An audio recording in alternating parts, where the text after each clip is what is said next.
नमस्कार दोस्तों, welcome to our channel.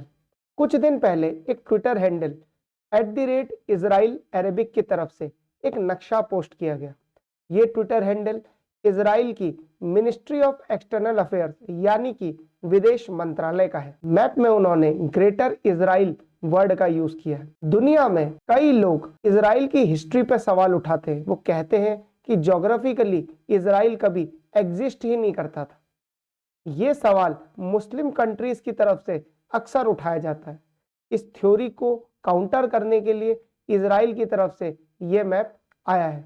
Muslim countries हमेशा ये कहते हैं कि इस पूरे इलाके में कभी भी इजराइल नहीं था, ये हमेशा अरब्स का इलाका था और यहाँ पैलेस्तीन अरब हमेशा से था। इस मैप में पैलेस्तीन, लेबनान, सीरिया और जॉर्डन के कुछ हिस्सों को इजराइल का पार्ट दिखाया गया। ये मैप 1928 बीसी का है, मतलब आज से 3000 साल पुराना है ये मैप। तब इन इलाकों पे इजराइल के राजाओं का राज हुआ करता था।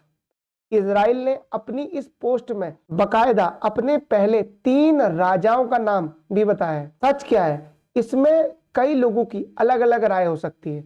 जब भी दो देशों के बीच बॉर्डर का कोई इशू होता है या कोई और कॉन्फ्लिक्ट होता है तो सच से ज्यादा इंपॉर्टेंट होता है नैरेटिव बिल्डिंग। जिसका नैरेटिव जितना दुनिया में फैलेगा उतने ही लोग उसे सच समझेंगे। पोस्ट शेयर करके इजराइल यही करना चाहता है और सेम पैलेस्तीन के लीडर्स भी करते हैं, चाहे वो यासिर अराफात हो या उनके अभी करंट के लीडर्स। पाकिस्तान भी पहले कश्मीर के लिए कुछ ऐसा ही करता था और कई साल तक उनका नैरेटिव वेस्टर्न कंट्रीज में काफी हावी रहा और ये चला भी बहुत। पर अब इंडियन गवर्नमेंट ने स्ट्रॉन्ग काउंटर नैरेटिव पेश किया, जिसकी वजह से आज वेस्टर्न कंट्रीज और बाकी देशों को कश्मीर का रियल इशू पता लगा। सऊदी अरब, यूएई, कतर, ईरान और अरब लीग ने इस मूव की निंदा करी है।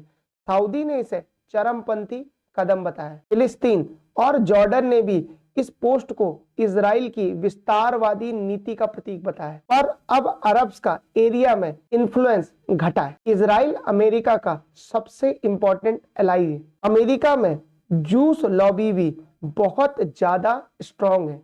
यूएस के आने वाले राष्ट्रपति डोनाल्ड ट्रंप के इजराइल से बहुत अच्छे संबंध है। कई लोग तो ये मानते हैं कि जो बाइडेन के समय में नेतन्याहू पर कई सारी बाध्यताएं, पर जैसे ही ट्रंप सत्ता में आएंगे वैसी ये सारी बाध्यताएं हटने वाली है। अब आते हैं ग्रेटर इजराइल की तरफ। ग्रेटर इजराइल का कॉन्सेप्ट कोई नया नहीं है।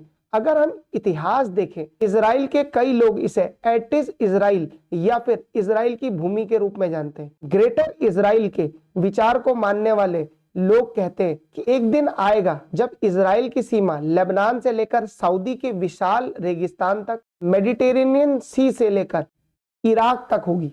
अब यहाँ पर यह जानना भी इंपॉर्टेंट है कि इजराइल को लेकर सबका मानना अलग अलग है। तो ग्रेटर इजराइल का जो कॉन्सेप्ट है, इसमें जो मैप बना हुआ है, ये सबका अलग अलग। कुछ लोग अभी के इजराइल को ग्रेटर इजराइल कहते हैं, कुछ लोग का यह मानना है कि ग्रेटर इजराइल इससे भी काफी बड़ा होगा, पर ज्यादातर लोग इसी को ग्रेटर इजराइल मानते हैं। अगर हम देखें तो ग्रेटर इजराइल का सबसे पॉपुलर मैप जायोनिज्म के संस्थापक थियोडोर हर्जल का मैप है और वो मैप बिल्कुल ऐसा दिखता है। चाहे ग्रेटर इजराइल के अलग अलग वर्जन हो, पर ग्राउंड सिचुएशन को देख के तो ये साफ दिखता है कि इजराइल का एक्सपेंशन होता जा रहा है। रिसेंटली बशर अल असद के सीरिया से भागने के बाद इजराइल ने सीरिया के गोलन हाइट्स का बहुत सारा हिस्सा भी कैप्चर कर लिया। गाजा की पट्टी भी अब उसी के कंट्रोल में है और ट्रंप के आने के बाद इजराइल को रोकना और भी ज्यादा मुश्किल हो जाएगा। अब जाते जाते एक छोटा सा सवाल, 13 जनवरी को प्रधानमंत्री जेड मोर टनल का इनॉग्रेशन करने वाले हैं। आपको ये बताना है कि ये टनल किन 2 स्थानों को जोड़ता है, अरुणाचल आसाम, कश्मीर लद्दाख, पुणे मुंबई या तवांग डिब्रूगढ़। आप इसका आंसर मुझे कमेंट सेक्शन में दीजिए। जिसका भी आंसर ठीक होगा मैं उसके कमेंट्स को हार्ट दे दूंगा। Thank you very much for your time.